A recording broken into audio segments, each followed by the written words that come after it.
Hello everybody and welcome to my podcast, Unwind and Knit with me. My name is Lisa and I'm coming to you from Christchurch, which is the South Island of New Zealand. So today is Wednesday the 7th of August and I would like to say a big welcome. So thank you. If you are a returning viewer, thank you very much for returning. And if you are new to my podcast, welcome. And if you haven't already subscribed, please subscribe. So this is my little place in the internet world where I talk about my knitting journey, my yarns, my patterns, and what I've been up to in the world of knitting.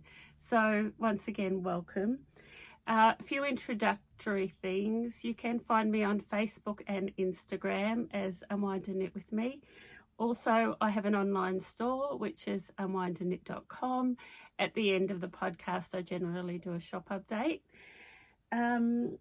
I also do a newsletter, not very regularly, maybe once a month, once every 6 weeks. So if you go onto my website and scroll down, there will be a section there where you can subscribe to my emails. And that's just where I keep you up to date with anything that's new or exciting.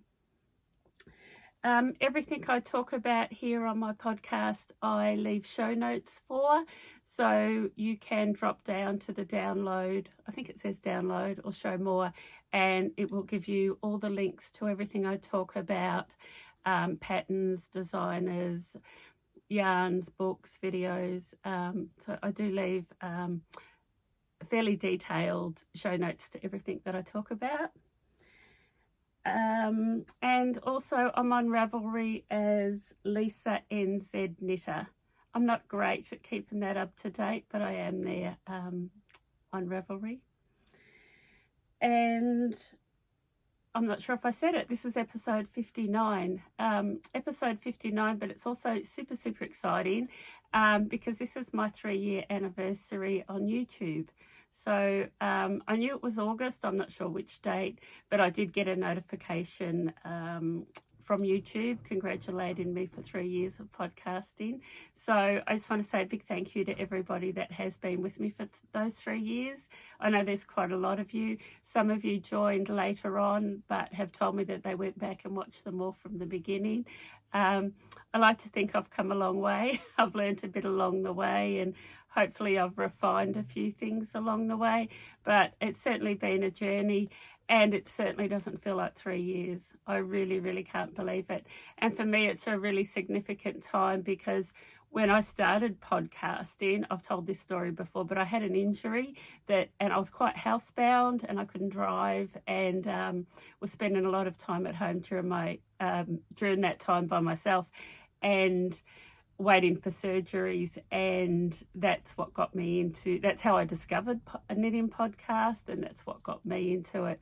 So 3 years, it's gone really quickly, and it's been a really exciting 3 years. So big thank you to everybody that has been on this journey with me, and long may it continue.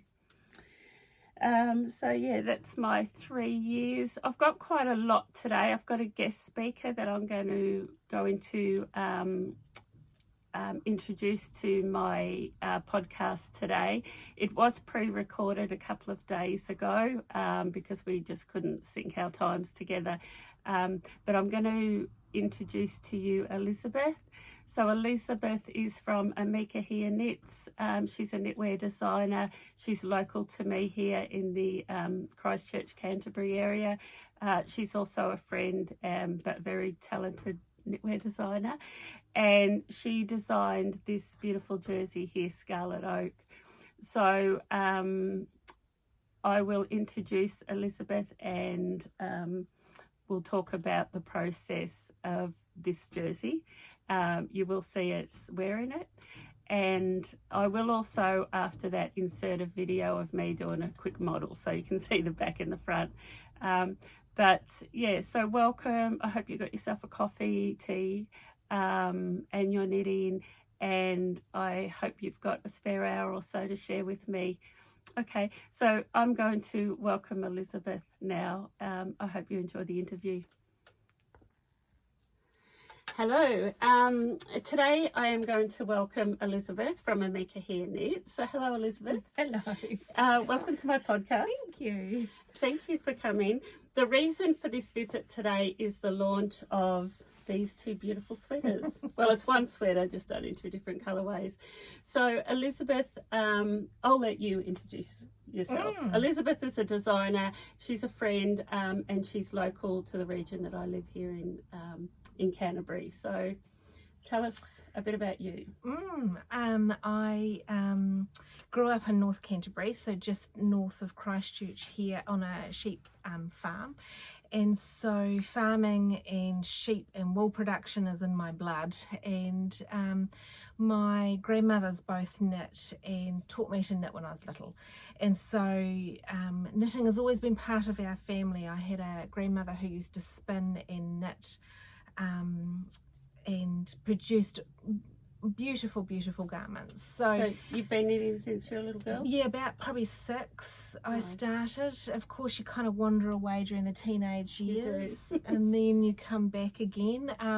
So I really started really knitting probably when I was about 30, when pregnant with number 1. Like grown up knitting. Yeah, grown up knitting. Yeah, and I think that's a common story for a lot of us, is that we were taught to knit as little girls by our grandparents, and then we went away and we've come back, and it's such an exciting time to be a knitter. Yeah. So you started designing when? I first in 2019 was knitting someone else's pattern, and I just suddenly stopped and thought, there's something behind this. I want to know what's behind it. And I had always thought I was my mother's emotion, and that was how I operated. Then suddenly I found I had my father's engineering brain, because that's essentially what you're doing, is a good bit of engineering when you're designing. And designing. Yeah. And so a bit of maths. And a bit of maths, which we get there. So no, it just all started bubbling out, and I love my knitting numbers because they are friends. Nice. Yeah. So you first designed? So I think I released my first pattern, I think it was 2020, I can't remember. It might have been 2019. Oh, so it's all fairly new. Yeah. And you've released about 30 patterns? Yes, I think I'm up to, this will be 36 or 37. So I knew it was in the 30s. I went onto Ravelry and had a look. So Elizabeth on Ravelry is Amikihia Knits, and I'll leave the link below for I will leave the link below for Amikihia Knits on Ravelry. I'm getting stuck with my words. So Elizabeth and I got together, it was only a couple of months ago. It's all happened really quickly, and we decided to do a collaboration. And of course, it's no secret if you follow my podcast that one of my most favourite yarns is Yarnadelic from John Arbon Textiles, which is 100% Falkland Corriedale. But this yarn is, it's beautiful to wear, it's soft to skin, and it's beautiful to work with. So I chose some colours, which are the colours that Elizabeth's wearing, and I just said, go home and create something. And this is what you came back with. So what inspired you? Well, I originally, when I first got the yarn and I'd wound it up into my little cakes, and it was just sitting there, and I often do that, just let it sit and just, I like to percolate a little bit. Let it talk to you. Yeah, let it talk, exactly. And I'd swatched a few things, because the swatching process can take weeks often. And I'd swatched just a few things, and I'd sent Lisa a few photos. What do you think of this? What do you think of this? But it just wasn't sitting. And then I happened to walk past, I got a big bowl of oak leaves which had changed from up our driveway, and stuck them inside. And I walked past the oak leaves, and then I looked at my yarn and I thought, oh, there's my pattern. And so from there it was just a case of working out the colour work chart, and off we went. So the jersey is called Scarlet Oak? Yes. Yeah. From our oaks. up our drive. Oak trees. Yeah. So that's Scarlet Oak. And the jersey consists of obviously a main colour, then the light colour is the main contrast colour, and then 2 other contrasting colours. So there's a main plus 3, and which I'll go through. But is there anything else you wanted to say about the process? Most of it is just 2 colours worked at once, except for 2 rows down here. There is 3 colours worked at once.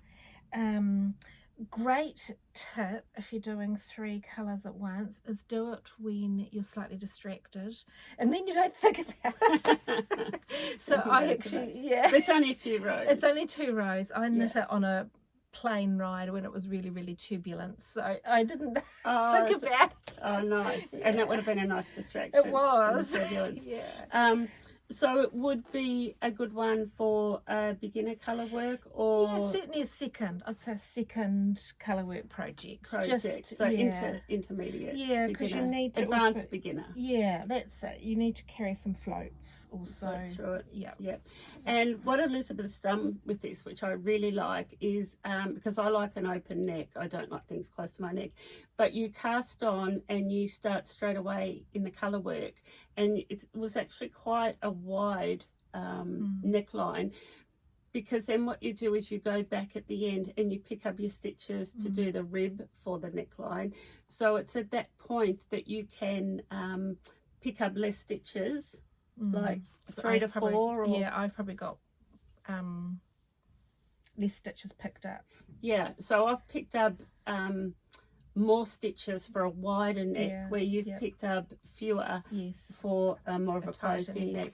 So that is something that you can decide what you want to do at the time, and so that it fits accordingly.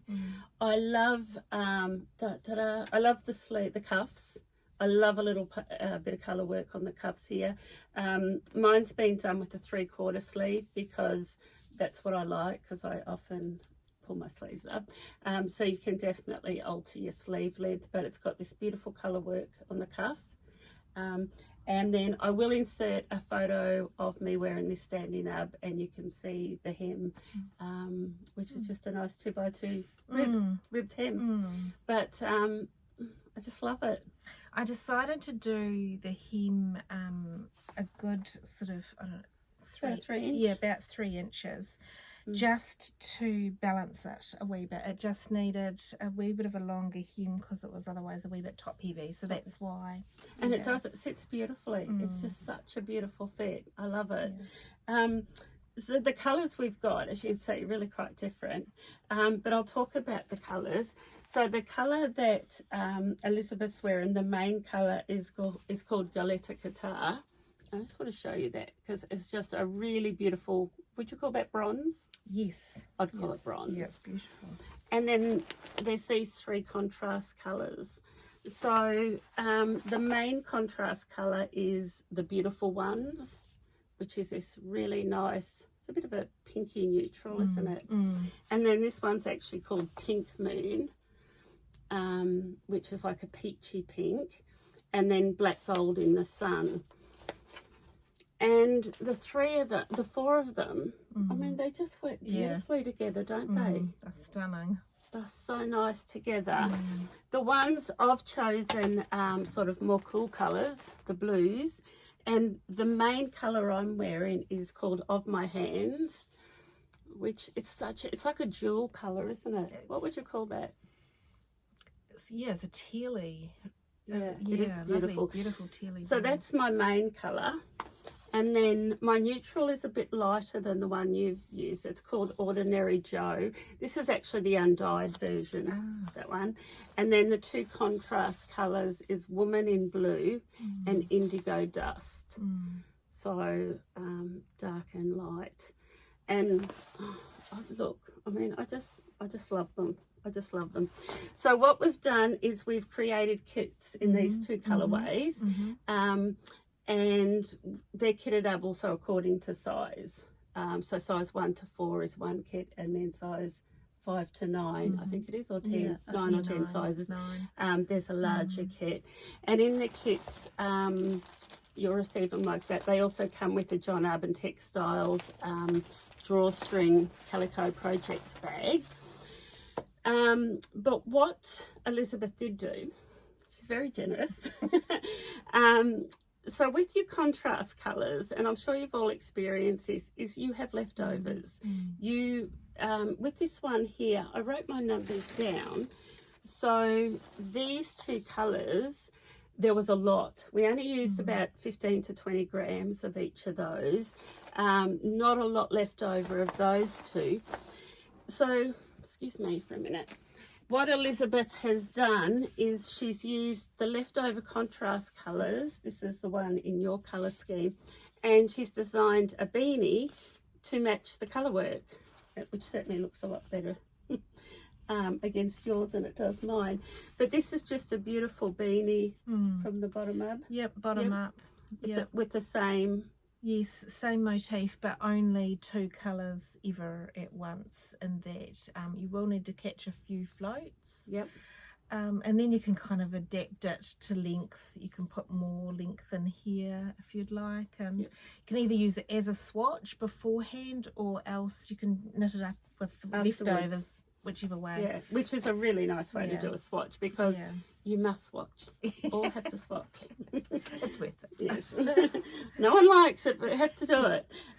Yeah, so you can swatch with your beanie, or you can use your leftover contrast colours for the beanie. And you've included that pattern in the garment pattern at no extra charge. No, it's all in one big PDF. Yeah. So I thought that was a really nice idea, because I mean, we want to use up all the wool. We don't want lots of leftovers. So, and there, I have made a 3rd kit that I want to show you. So once every couple of years, John Arbon Textiles in the Yarnadelic bring out 3 limited edition colours. So they're colours never to be repeated. And one of Elizabeth's test knitters used these colours. And I will get a photo and to show you, but we haven't got it here. But so there's a couple of kits that I've called limited edition colours, but they are very limited. There's only a couple of them there.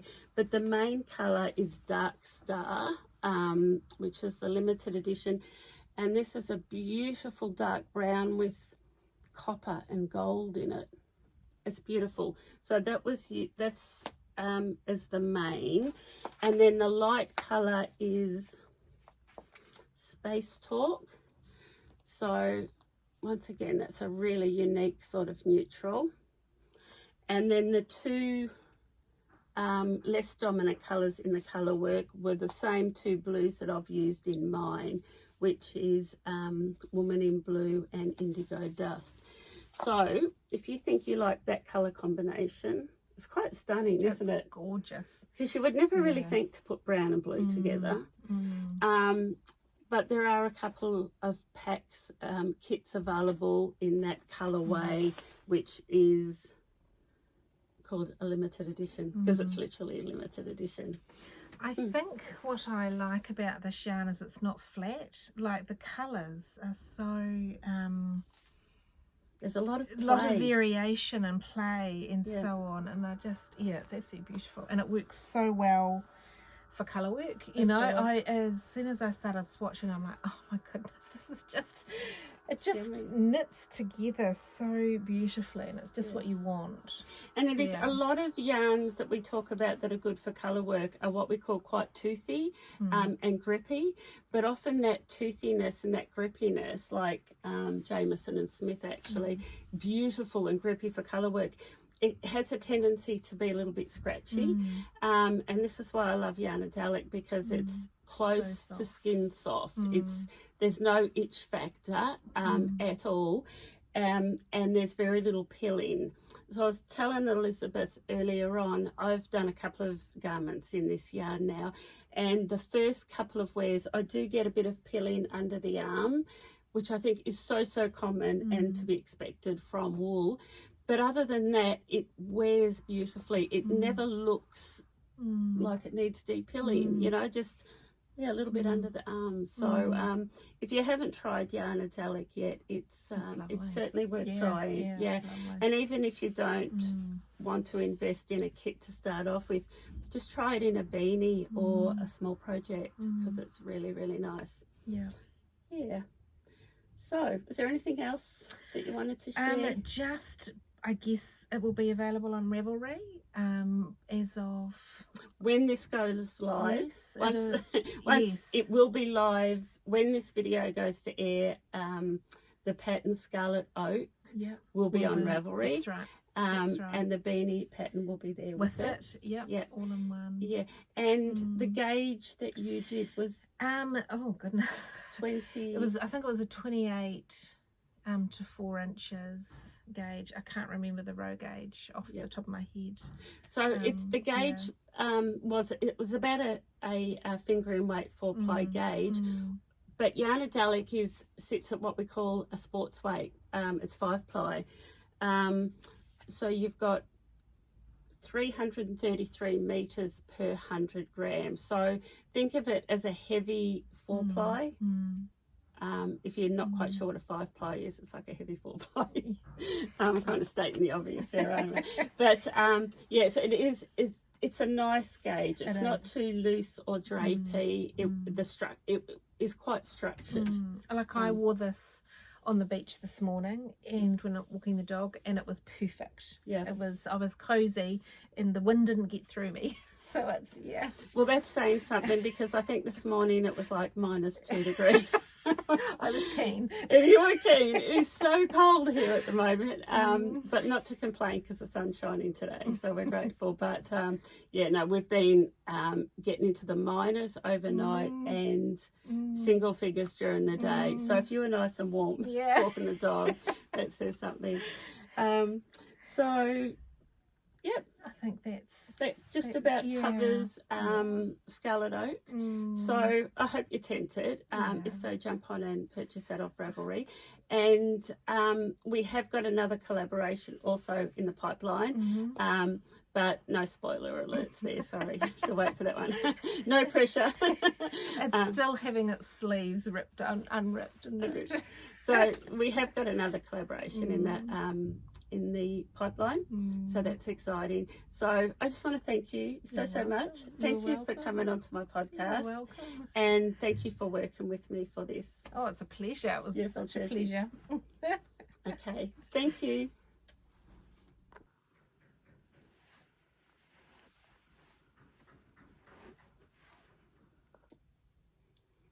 Okay, I hope you enjoyed meeting Elizabeth, and I hope I have inspired some of you to want to knit that beautiful jersey. So I just love it. It was a really exciting process working with Elizabeth, and I'm really, really excited. So yeah, so let's get back to my podcast now. I actually have 2 FOs for you today as well. That doesn't include the Scarlet Oak. I don't know if I mentioned, I didn't knit that. I had a friend who test knitted it for Elizabeth, and she knitted that one for me. So I was pretty lucky. I do look forward to wearing it. But I have 2 FOs for you today, which is pretty exciting. It's not like me. A couple of whips, new cast on, shop updates. I also have some information for you about gauge, and I know often when we talk about gauge, people just glaze over. It's like, no, too much maths, you know, like people just, it's just a really hard subject to get, well, for me it's been a hard subject to get my head around. But I have managed to get some notes that I think has really simplified gauge, and I'm going to talk to you about that, but then also offer it to you. I'll be happy to email you the page with these notes so that you've always got it there as a reference. So we will talk about gauge. First of all, what I'm wearing. I always like to start with what I'm wearing. And I wanted to wear this because this is one of the first things that I knitted when I started podcasting.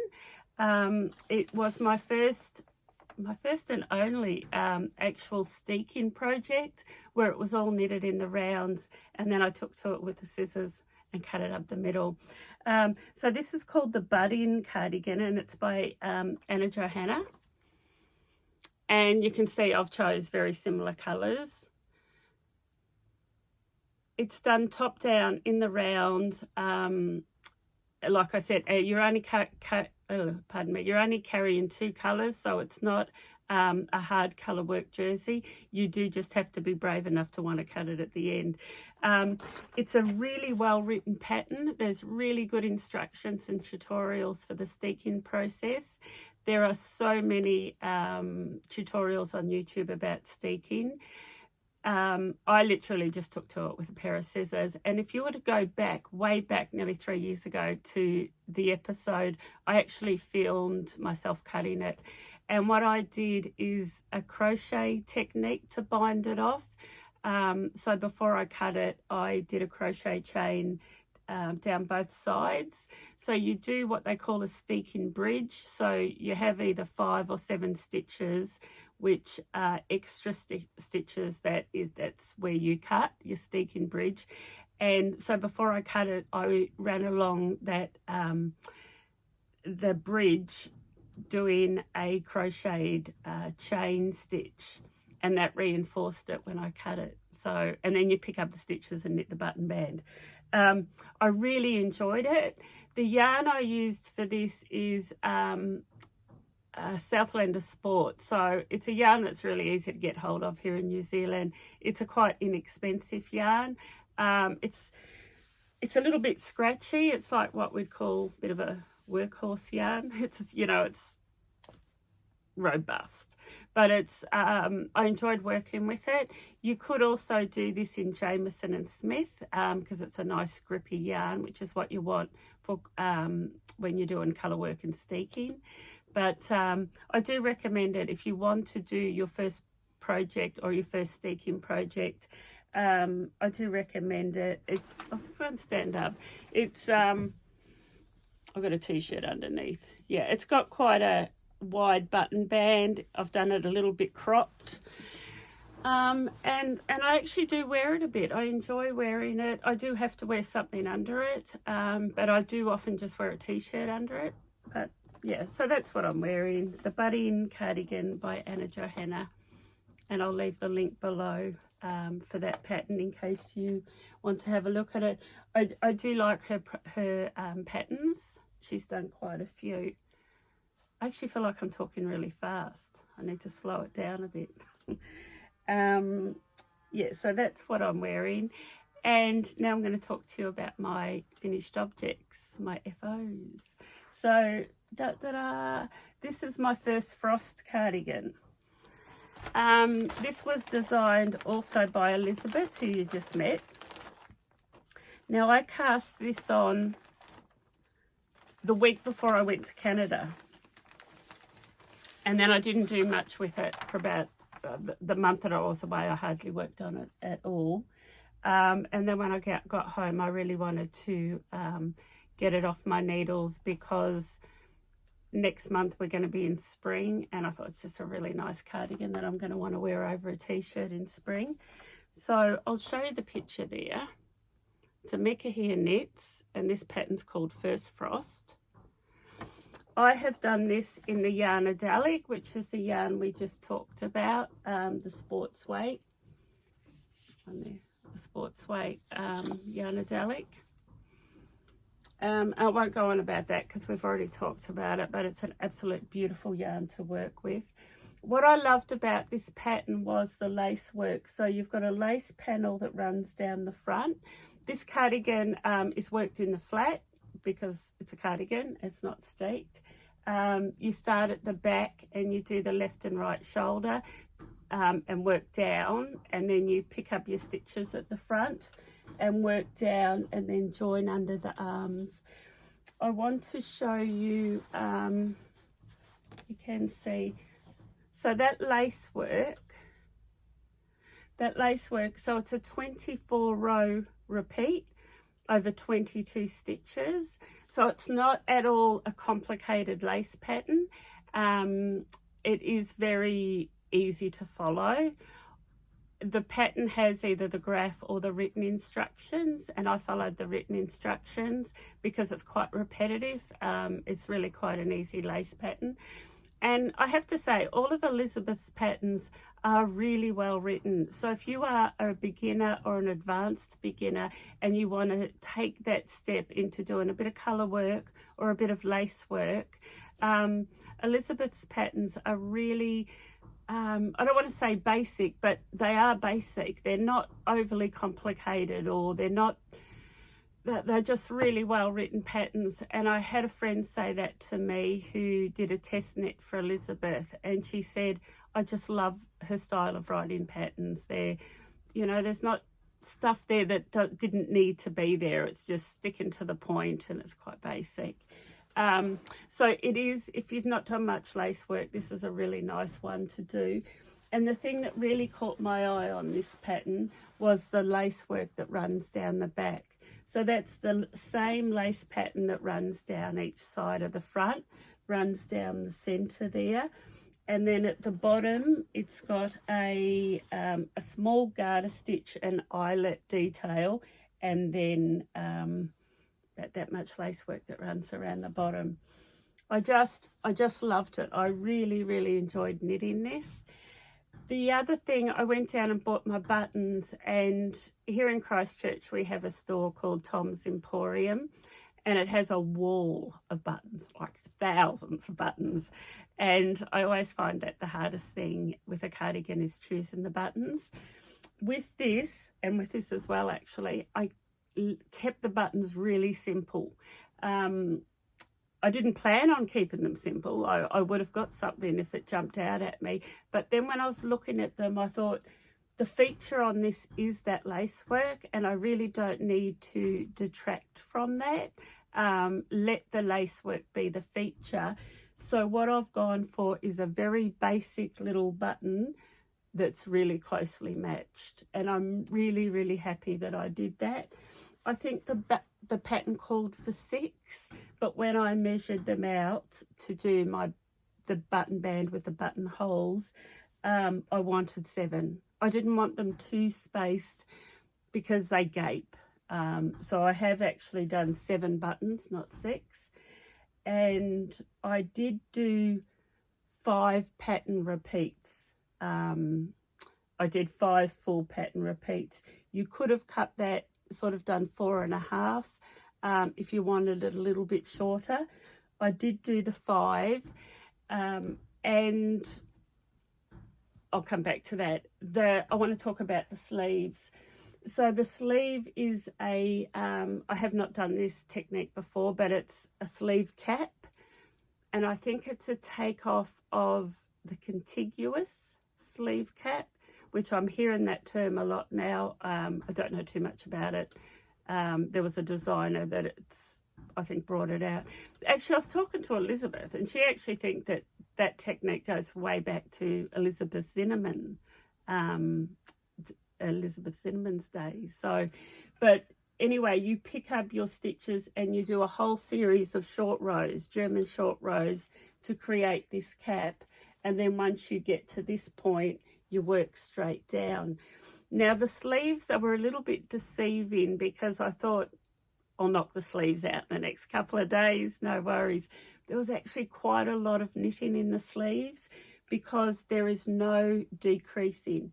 So with these sleeves, you work straight all the way to the end, and then there's this real dramatic decrease, but it gives it this beautiful puffed sleeve finish. It looks really good. I have done a wee video of me wearing this, so you will see it on. We'll insert that at the ends.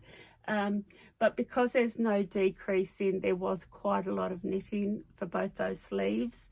And then like literally the decrease and the bind off took me 1 hour. That was quite quick. It's got a small twisted rib cuff, and then she says to bind off with a basic bind off, but I did the alternating cable bind off, and I will leave the link for that tutorial because it's a really nice bind off, and it's by Cheryl Toy, and I like it. It's a wee bit stretchy, but it doesn't fan out, or it's just a really nice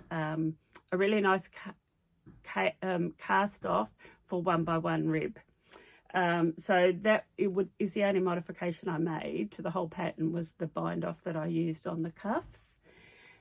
And the other thing I wanted to say, so I think on my last podcast when I was talking to you about this, I was fairly confident that I was going to get it out of 3 skeins. I had to break into the 4th. I allowed 4, which I'm glad I did, but I didn't expect there to be so much knitting in the sleeves. So I did weigh it.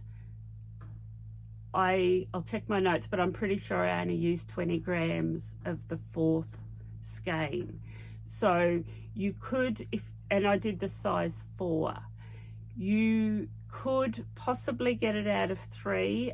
My sleeves come to here if you did a shorter sleeve, and maybe if you shortened the body a bit, but allow 4 skeins if you want to do it. I did say the yarn, didn't I? So it's the Yarnadelic sports weight yarn. I got gauge perfect, and when I showed Elizabeth this, she was really, really happy, and she said that yarn is perfect for that pattern. And yeah, she was pretty impressed, so I felt good about that. I think that's all I've got to say about that. I will insert a wee photo of me wearing it. It's a little video. They're never good when I do my own videos, but yeah, I'll show you a video of me wearing it.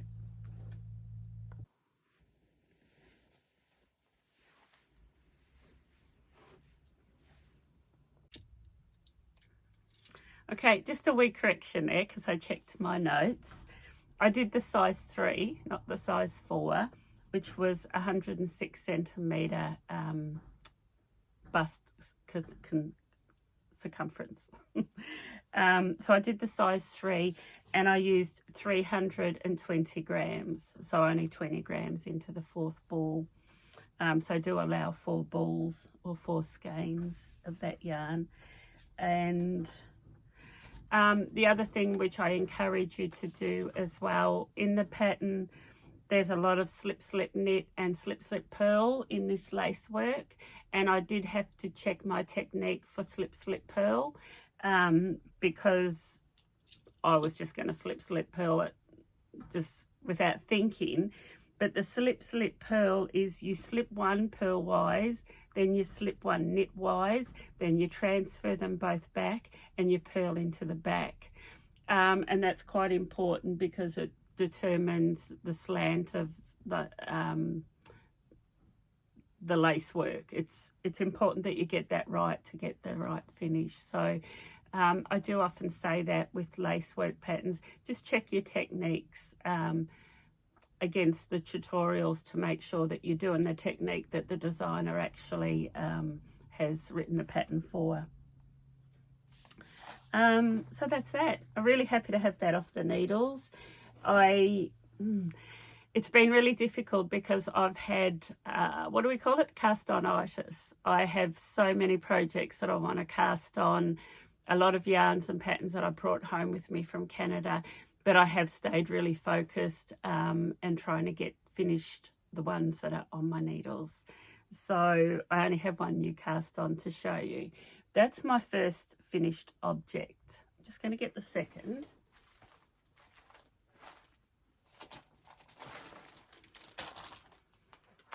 Super happy with this.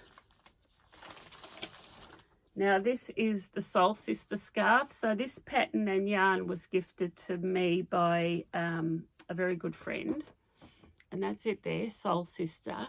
And in this pattern you've got the pattern for the big one, which is on that picture, and then there's the small version, which is that one there. So she travelled overseas and she went to a yarn show and she purchased this beautiful, it's called Cashmere Dreams, and it's by Lang Yarns, and it's 65% cashmere, 35% silk. That's the ball band there. That's it, you can't really see, but it's light as a feather, and it's really, really soft. The reason I wanted to do this project was actually to highlight the mYak cashmere. I wanted to show you a pattern that you could use in only one ball, because it's very luxurious and beautiful. But I wanted to use this yarn because it was gifted to me, and it was quite special. So, but it does highlight what you could do with just one ball of the mYak cashmere. So what I did with this one ball was it's double stranded, and I took from the outside and from the center, and I knitted it two held together. This is it here, and I will try it on to show you how I'm going to wear it. And you can see that. So it's called, I have to check, puff rice pattern. So that's it there. And this is the kind of shawl or scarf I like, because I don't like big bulky things around my neck. And this is designed to wear just like that. And I can just feel the warmth and the protection. So on a cold day, I would wear this with my coat over the top, but not feel too claustrophobic, which is how I feel when I wear a big shawl or a big scarf. So this is just designed to go around once with a wee little knot there. You just need to be able to feel this. It's so pretty. So that is the Soul Sister scarf. What I will say, if you are tempted to do this, is number one, you will get it done out of one ball of the mYak cashmere. Number two is I recommend that you use needles that have got quite a point on them. So I use my chiaoGoo stainless steel. I wouldn't use a needle like a wooden tip that has maybe got a bit of a blunt or a rounded edge, because you do have to insert the needle down and pull a loop through, and you do want a sharp needle, a pointy tip is what I'm saying.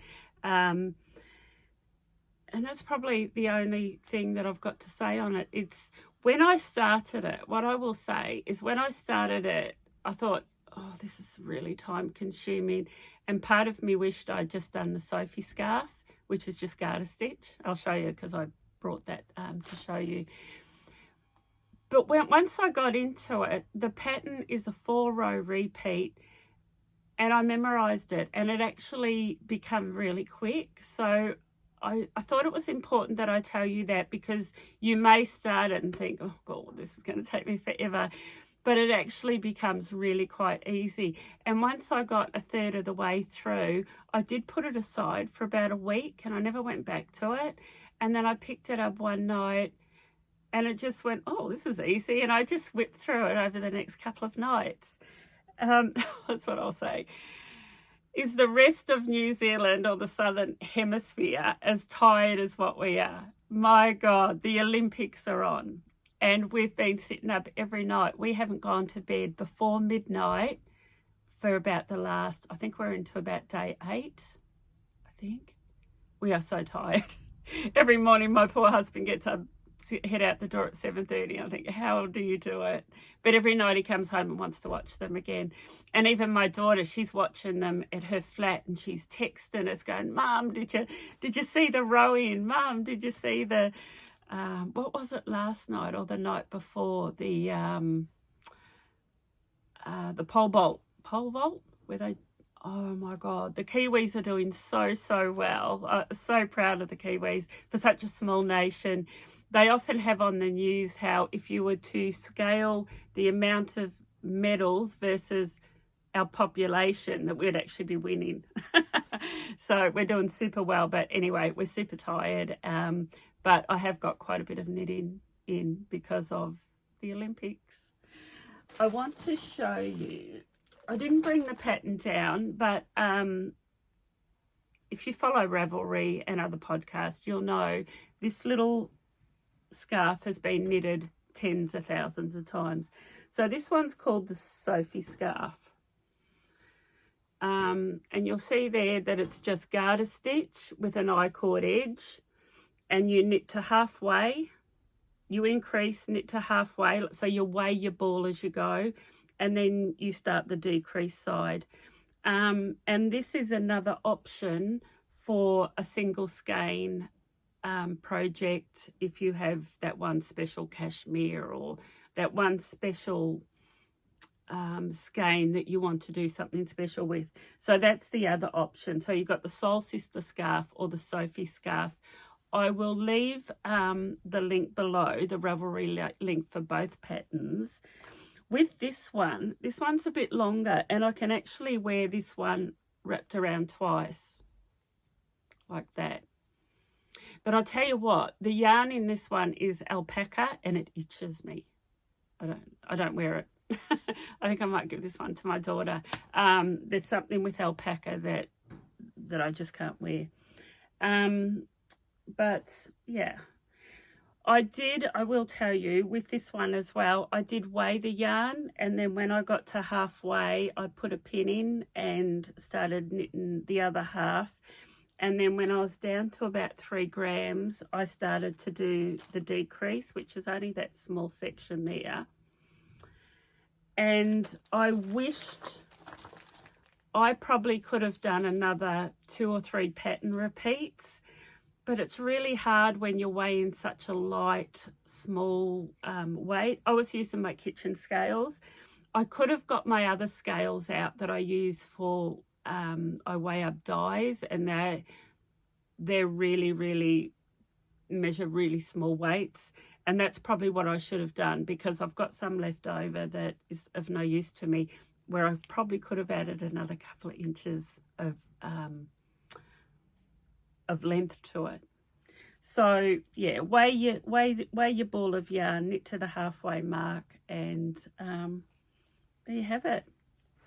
So they're my 2 FOs. It's my first frost cardigan and my Soul Sister scarf.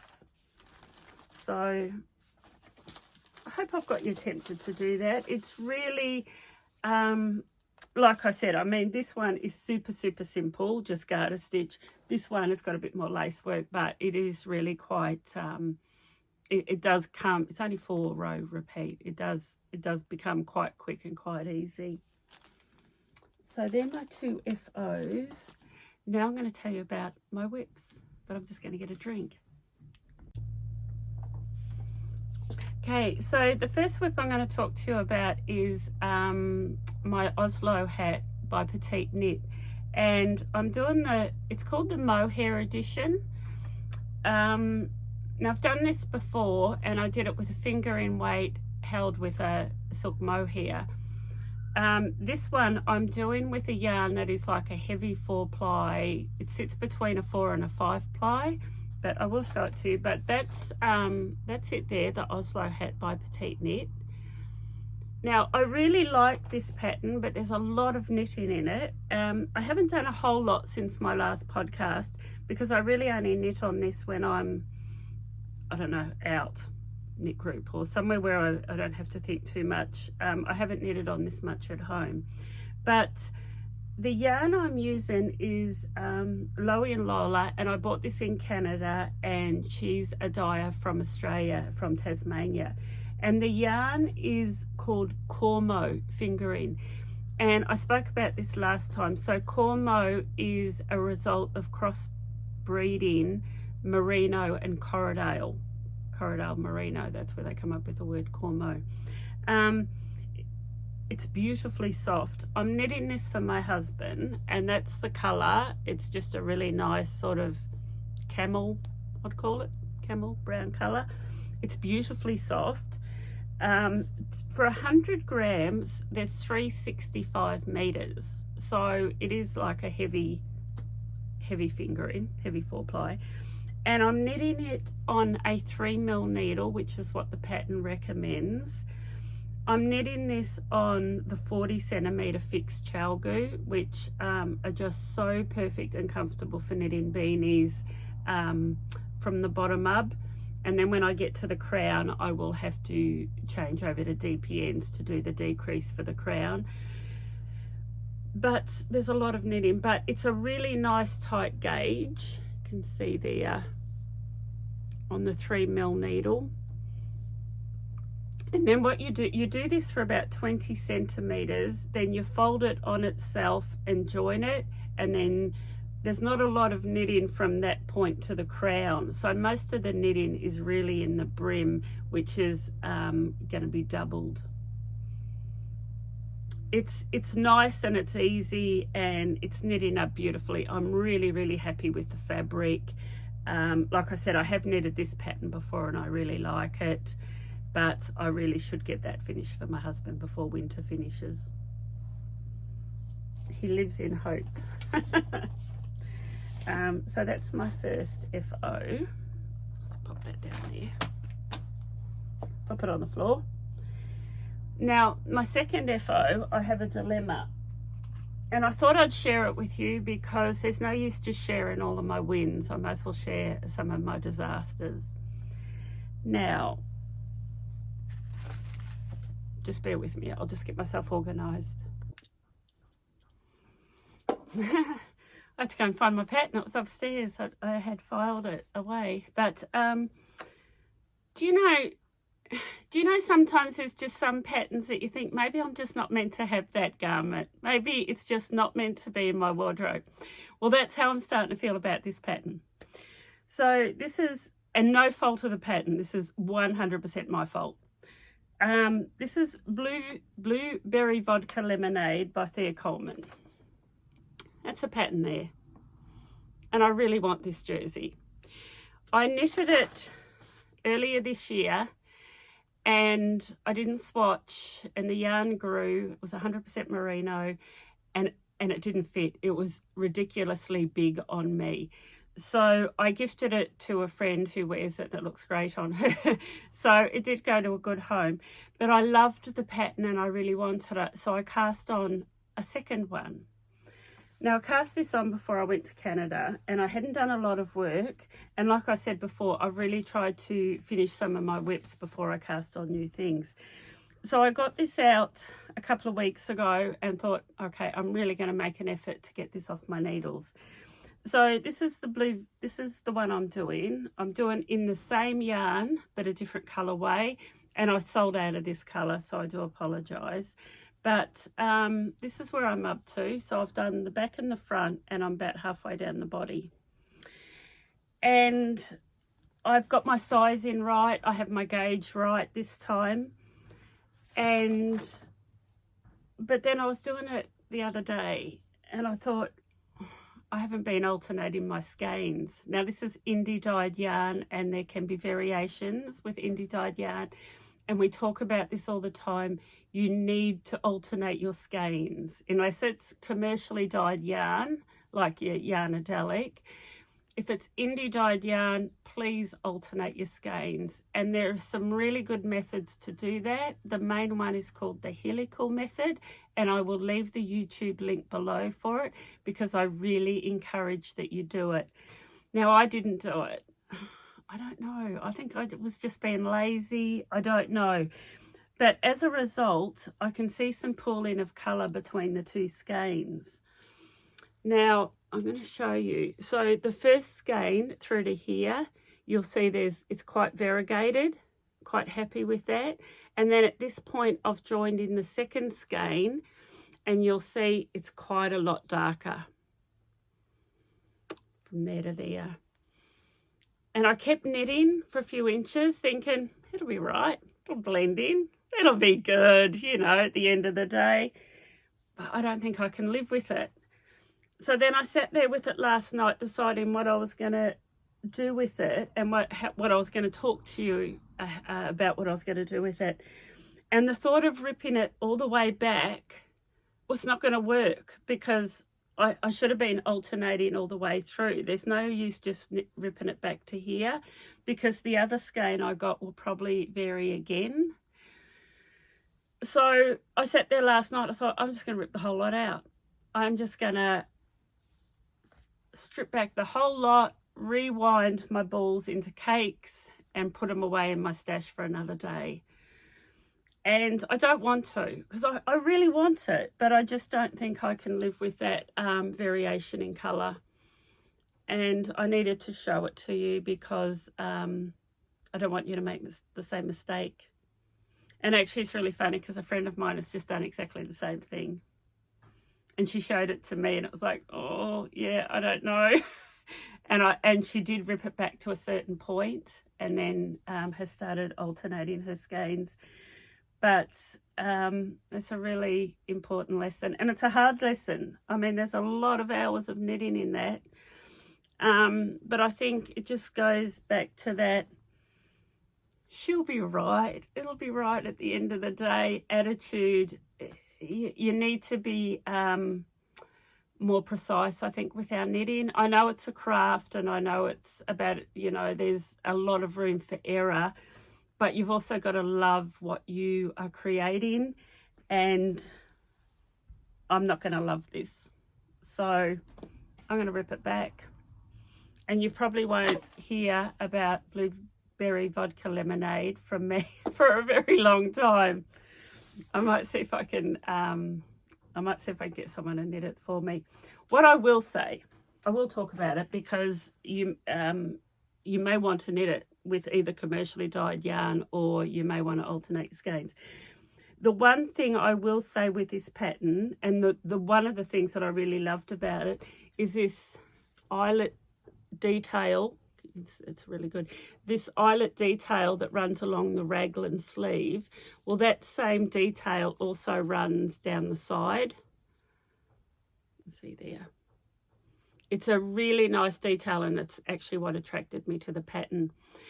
What I will say about this, if you're going to knit it, be really mindful of your, I wrote a note here, be really mindful of your yarn overs, because on one side you yarn over to knit, and then on the other side you yarn over to purl, and one of them will create a bigger hole than the other, will create a bigger eyelet. So you really need to be mindful of your tension, which I was, and I think mine are quite even. But if you are not mindful of it, your yarn over on one side can be a lot different to your yarn over on the other side, because you're doing yarn over to a knit, and one of them you're doing a yarn over to purl. You'll know what I mean when you get to it, when you get to that part of the pattern, and just think, yep, okay, I need to focus here and be mindful of it. Because I have heard of people doing this and not being happy with that detail along the raglan. But yeah, I'm a bit sad about that. I'm kind of disappointed in myself because I should know better, because I talk about alternating skeins all the time. Yeah, it's a bit like, and this is a good segue into my next topic, it's a bit like swatching. I don't need to swatch. My gauge is good. Yeah, we need to swatch. I'm going to get my notes and I'm going to get my swatch and I'm going to get a drink and let's talk about swatching. Before I talk about swatching, I've got one more whip that I need to tell you about. So this is a new cast on since my last episode, and this is the Suri shirt by Caidree. I've showed this pattern a lot. There's also the Suri T, which has got a deep V-neck, and I love them both as equally, but I have cast this on. This is a really basic t-shirt construction with a split hem, nice detail down the bottom. This is done from the top down, so you start at one shoulder and work down, and then you do your other shoulder and you join them. Then you pick up stitches and work your left front and your right front, doing your neckline shaping, and then you join under the arms and work in the round. So that is where I'm at. I will show you. I think that's the front there. It looks quite big, but you do pick up stitches for your band afterwards, which will close that in a little bit. So you can see I'm only about an inch on through to the body. So I haven't got too far, but it's really nice, easy TV knitting now, straight down. Now the yarn I'm using is it's this yarn here. It's the new yarn by mYak Fibers, Fior di Lino, and it is 50%. Let me double check. Yeah, so it's 50% Tibetan cloud wool, which is sheep. It is 35% baby yak and 15% Italian linen. This is so soft, I cannot even begin to tell you. This is really, really close to skin soft. If you've ever knitted with linen before and thought, nah, it's a little bit ropey and scratchy, this is like no other yarn that I have knitted with before that has linen in it. I'll show it to you. You can see the bits of linen in the yarn. It almost looks a little bit tweedy. You can see it there. The colour that I'm using, I can't remember. Yeah, graphite. The colour I'm using is graphite. I've got 8 colours. I'll talk about those later in the shop update. But that's the yarn I am using, and it's just beautiful. I cannot wait to get this off my needles, and I cannot wait to wear it. I'm super excited about that. So what can I tell you about it? I am doing the size, what size am I doing? Oh, I'm doing the 3rd size, which is for a 45 inch. That includes the positive ease. Now, this is once again a bit of a segue into gauge. So the pattern calls for a 3mm needle, and that's to get gauge. A 3mm needle to get a 26 stitch gauge. Now I did my swatch,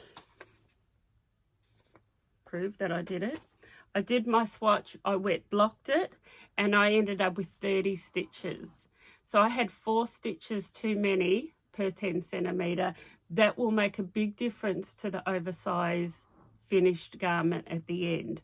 So this is why we swatch. But then it's like, well, okay, I've swatched. Now what do? How do I know whether to go up or down, or how much to go up or down? That's where I'm hoping that I can explain this well, and I've got notes.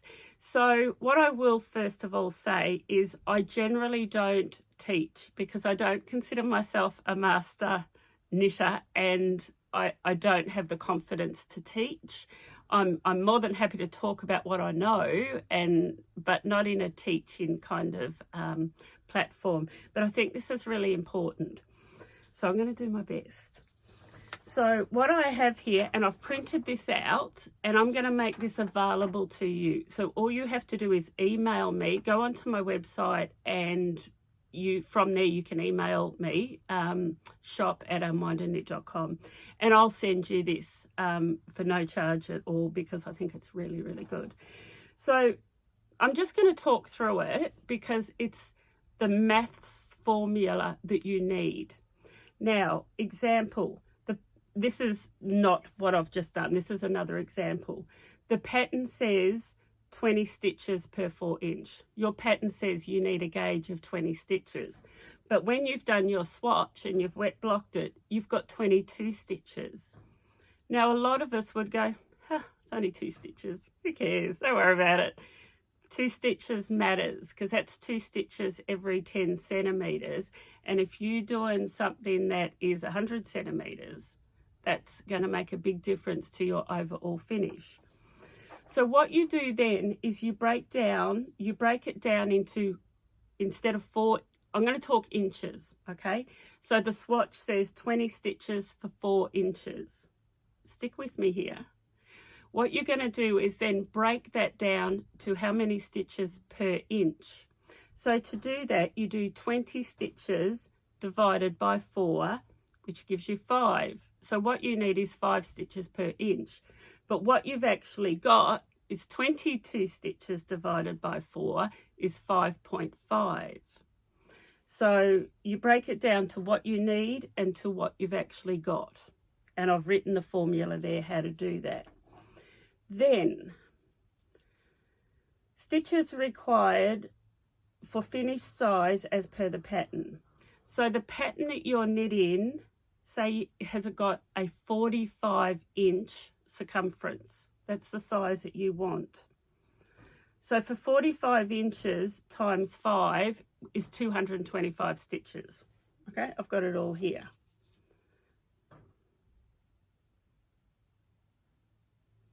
But what you've actually got, stitches required for, as per pattern, is 225. But what you've got is going to give you 248. So there's a big difference there of how many stitches per inch. So then the choice you have to make is, okay, my gauge is out, but I love the fabric. What size am I going to knit? Or do you re-swatch and get the right gauge?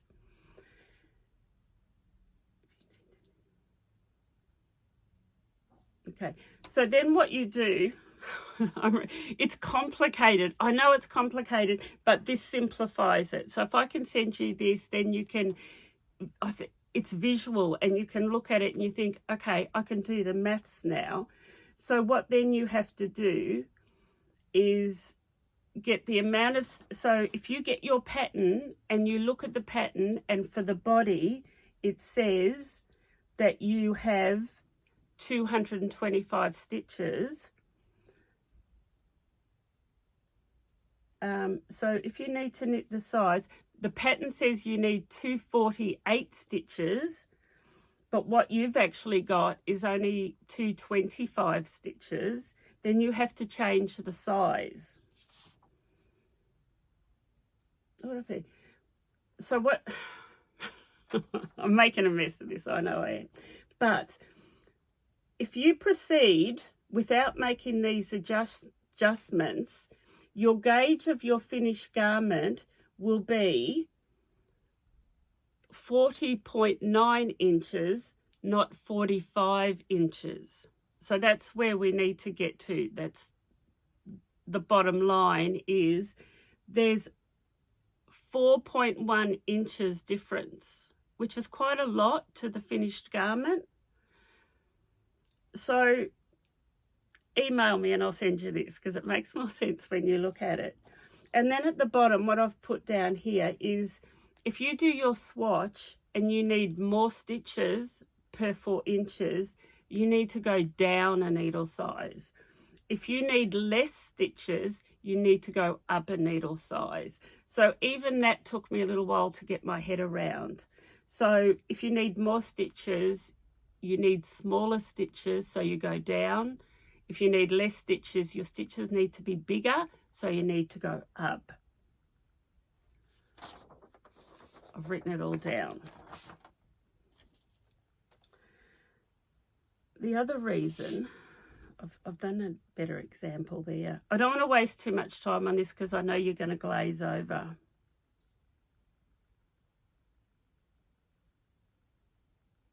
Okay, so I'm going to refer back to this, the pattern that I just showed you that I'm doing. I got 30 stitches, but what I actually needed was 26.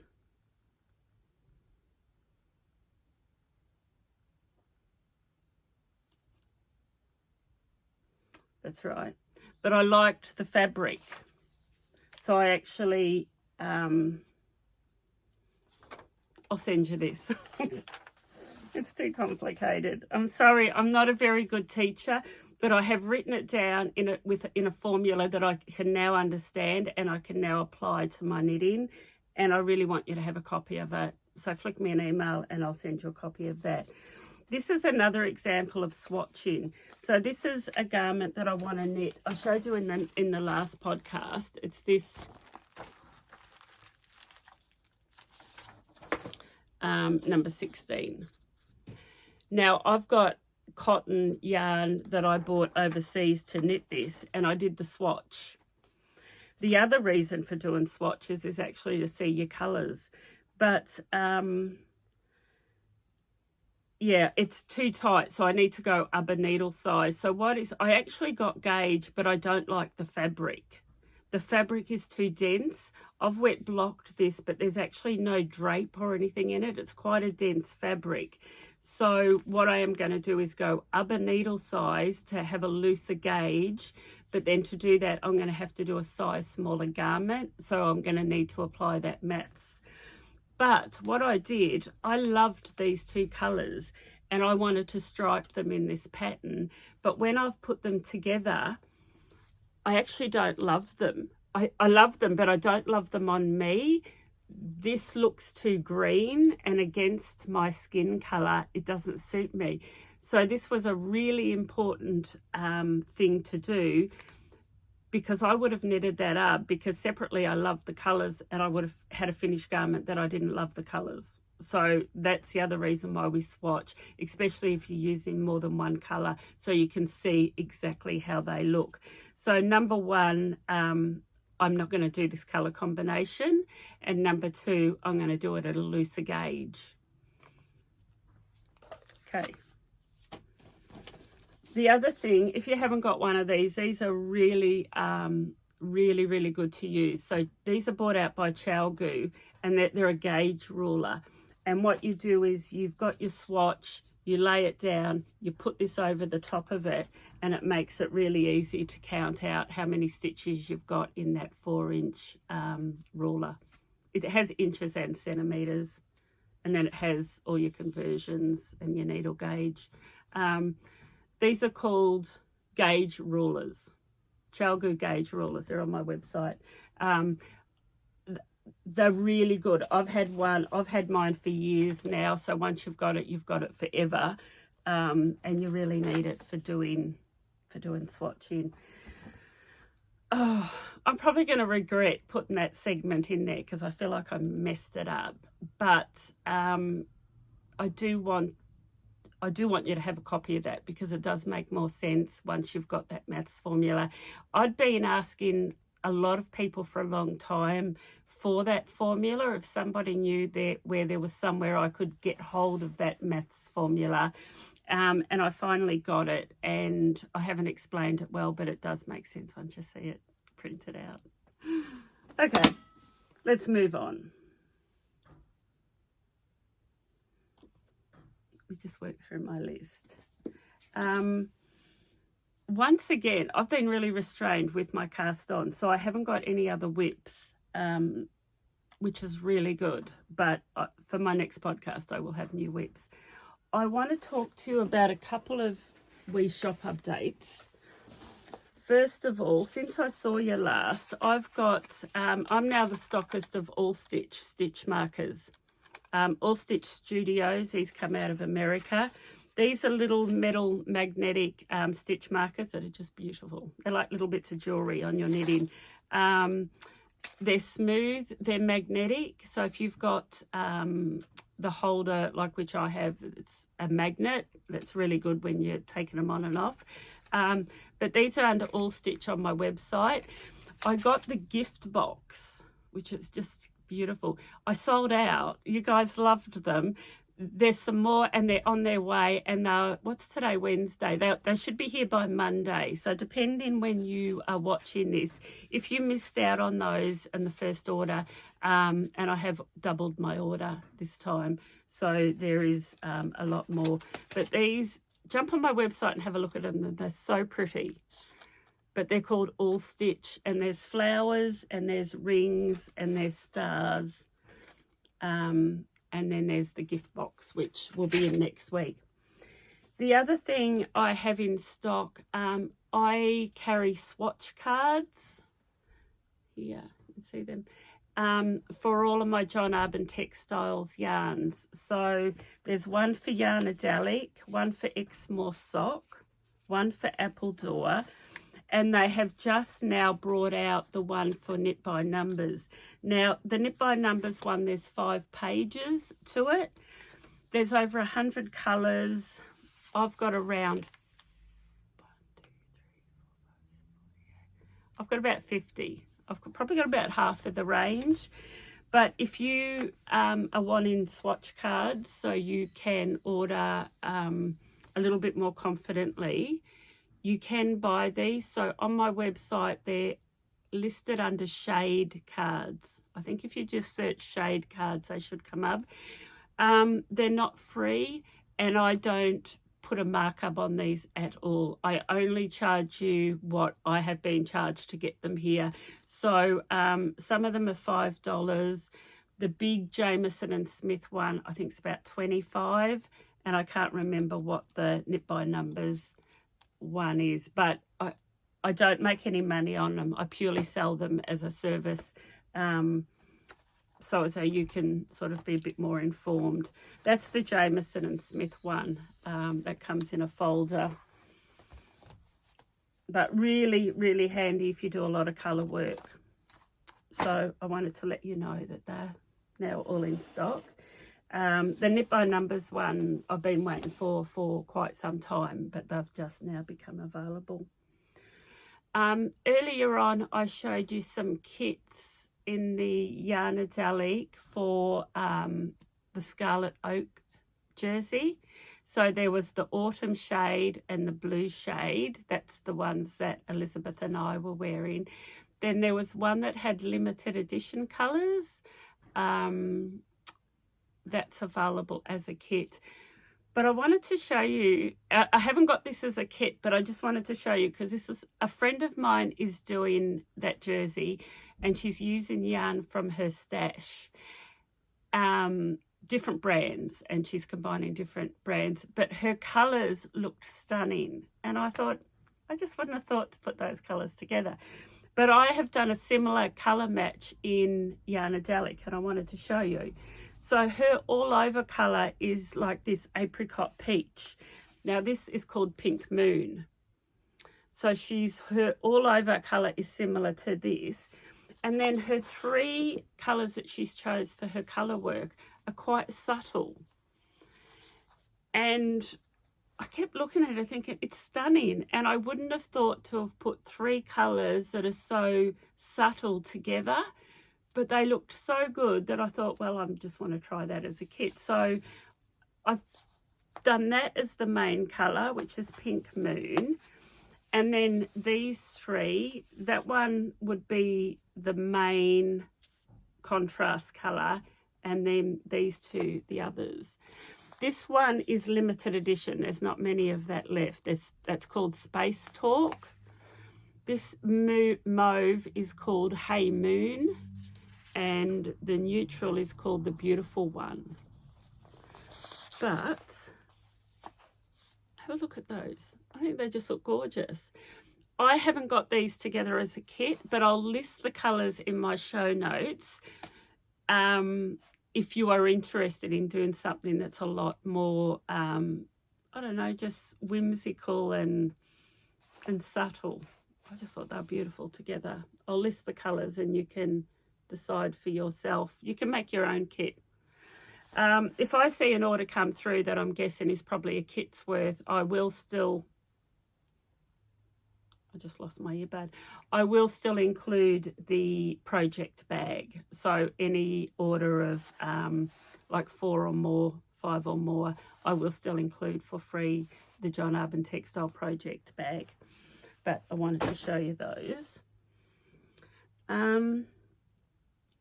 What else have I got here? Oh, I have got come in, finally, my threaded maple order. And that is, you will see it on my social media, but it's leather binders that hold all of your needles and your cords for interchangeable needle sets. And we're talking luxury. Like these are beautiful, beautiful binders. With pages that go in them to hold all your needles. So it has been a bit of a process getting this first order on its way. I talked about it when I got home from Canada. Then there was a bit of a blimp, and then it's finally been dispatched and it's on its way. So keep an eye on my social media. I have got a list of people that want me to notify them for pre-orders. So if you want to be on that list, just email me. And I'll open it for pre-orders, and I'll do that as soon as I know they're in the country. I've got the invoice, I know what I'm getting, but I don't want to commit until I know it's in the country. You know what freight's like. Oh yeah, I wanted to show you this.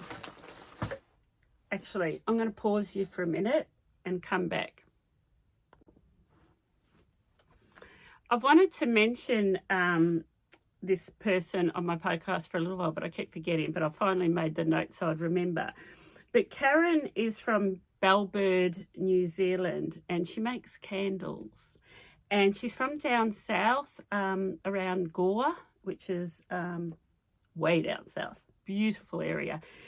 But she makes these beautiful candles, and it's Bellbird Candle Company, and I'll leave the link below. She uses like pharmacy grade oils, essential oils, and she makes them all at home. And this is the one that I got. They come in these beautiful white jars with a gold lid.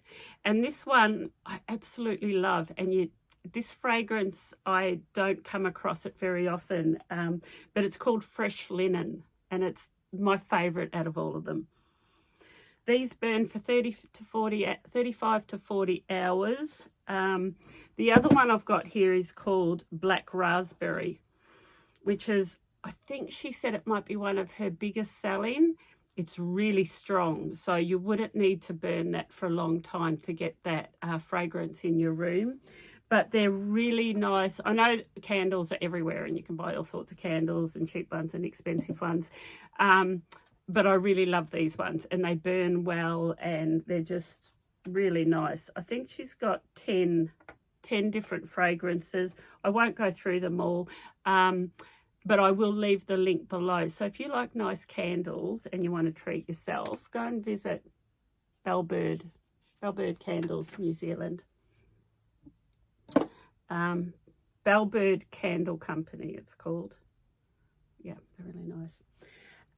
So I showed you before I was working on my Suri shirt, and I'm doing it in the Fiordolino. And I wanted to just talk about this. I wanted to show you the colours, because here in the Southern Hemisphere, we are still in winter, and it's been so cold. But spring's only around the corner, and I know you're probably, well, if you're like me, you're starting to think summer knits.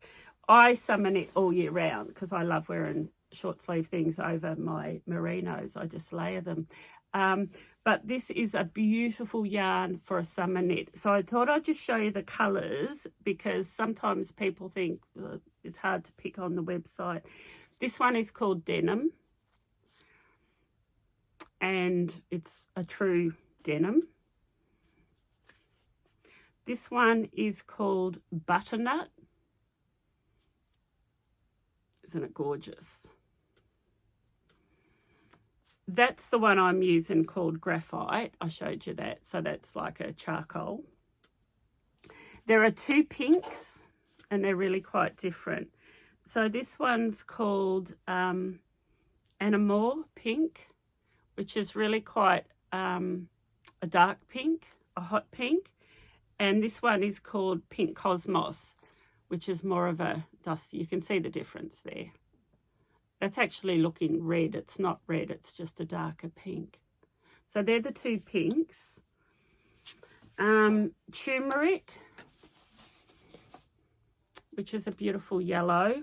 And then this one is beautiful Cafe Latte. So that's like an undyed, the undyed version, a real neutral. And this is gorgeous as well. Vintage Caledon. That one there. So that's all 8 colours that are in that range, and I do have the whole range.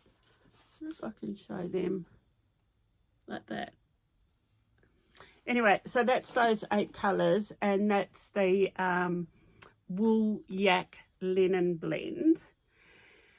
And I am, but it may be about a month away, I'm going to get the other blend, which is the wool cotton. Caitlin Hunter has just launched a new pattern using it. It's been all over social media. Can't remember the name of it, but I'm sure if you follow social media and Caitlin Hunter, you probably, or even mYak, if you follow mYak, she has shown it as well. And I have had a couple of people ask about that. So I will get that range, probably not every colour to start off with, but I will order that probably within the next 3 to 4 weeks. I'll do another mYak order. So if you are wanting a cotton blend, that is going to come. And also, I mentioned it last time, I do now offer a ball winding service. So if you are ordering skeins and you do not have a Swift or a ball winder at home, just to make it easier on yourself, there is a small charge, but that's on my website under ball winding service. And you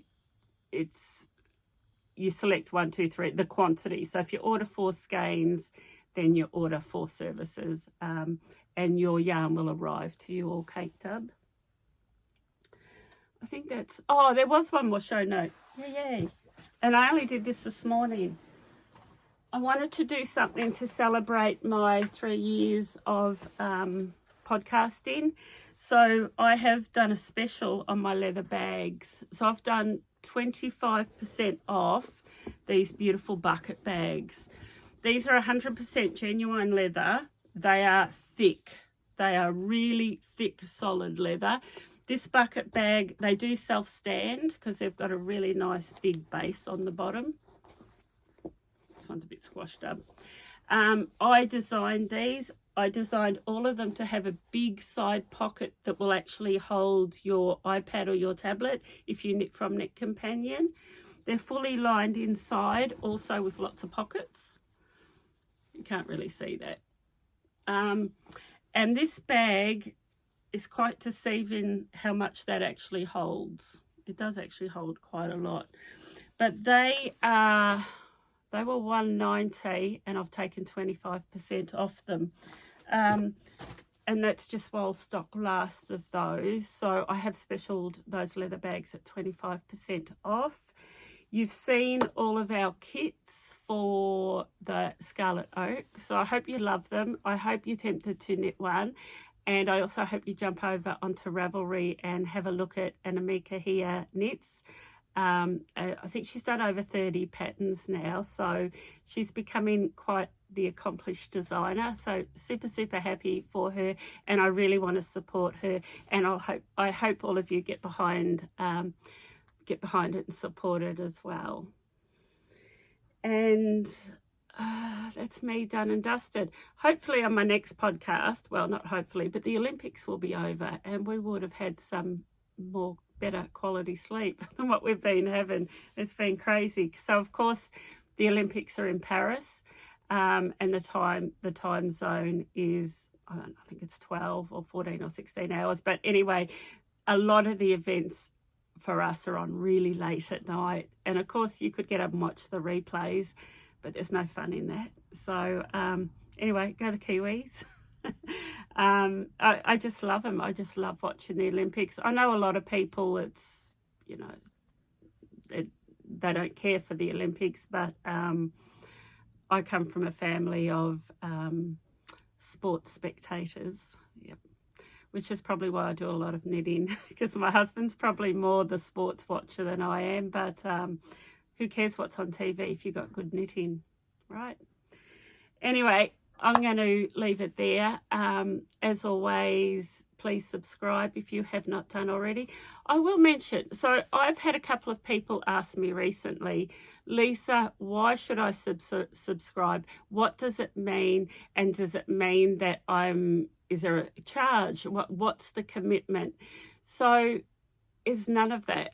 You just press the subscribe button and you will be notified when a new podcast, if you subscribe to that channel, which is my channel, you will get a notification saying, A Mind and Knit with Me now has a new episode.